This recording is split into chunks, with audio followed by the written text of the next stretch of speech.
Shalom, devosi 2 Tawarik pasal 12. Ada yang ironis terjadi dalam masa pemerintahan Rehabeam. Ketika kerajaannya menjadi kokoh dan kekuasaannya semakin teguh, Raja Rehabeam justru meninggalkan Tuhan. Ayat yang pertama menjelaskan demikian. Ketika kekuasaan Rehabeam sebagai raja menjadi teguh dan kuat, ia beserta seluruh Israel meninggalkan hukum Tuhan. Akibat dari kelakuan Raja Rehabeam, Tuhan pun memberikan hukuman. Di tahun kelima pemerintahannya, Sisak, Raja Mesir menyerang Yerusalem. Penyerangan ini menimbulkan efek yang dahsyat bagi Rehabeam dan seluruh penduduk Yerusalem. Perbendaharaan dalam rumah Tuhan dan juga perisai-perisai yang dibuat Salomo dirampas oleh Sisak. Kekalahan demi kekalahan dialami oleh Yehuda. Tentu saja ini menjadi pukulan telak yang menyakitkan bagi Rehabeam. Semua terjadi karena Tuhan murka atas ketidaksetiaan mereka. Dan murka Tuhan barulah surut ketika Rehabeam merendahkan diri dan ketika Tuhan melihat ada hal-hal baik yang dilakukan di Yehuda. Mari kita perhatikan di dalam ayat yang ke-10 sampai ayat yang ke-12. Sebagai gantinya Raja Rehabeam membuat perisai-perisai tembaga dan mempercayakannya kepada kepala-kepala pengawal yang menjaga pintu istana raja.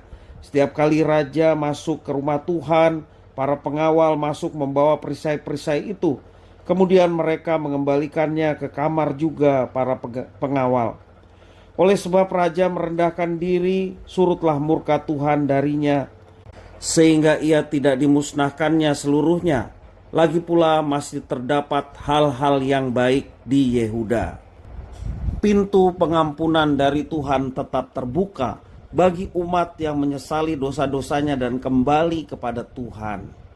Dari kisah yang dituturkan di dalam firman Tuhan hari ini, paling tidak ada 3 hal yang dapat kita pelajari. Yang pertama, Tuhan selalu memberkati orang-orang yang taat dan setia kepada Tuhan. Dan yang kedua, ketika berubah setia, Tuhan tidak segan-segan menjatuhkan hukuman atas umatnya yang berubah setia. Dan yang ketiga, pengampunan Tuhan disediakan apabila umatnya berbalik dan mau merendahkan diri di hadapannya. Tuhan tidak pernah main-main. Ia juga tidak suka dipermainkan oleh umatnya. Apa yang Tuhan katakan kepada Salomo seperti tertulis dalam 2 Tawarik pasal 7 ayat 17-20, Tuhan buktikan. Siapa yang tetap taat dan setia kepada Tuhan akan diberkati, sedangkan yang meninggalkan Tuhan akan mengalami malapetaka dan kehancuran. Kita tentu tidak mau mengalami apa yang telah dialami oleh Rehabeam dan bangsa Israel.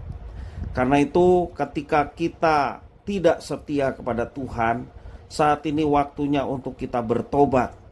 Bertobat sebelum hukuman Tuhan datang atas kita.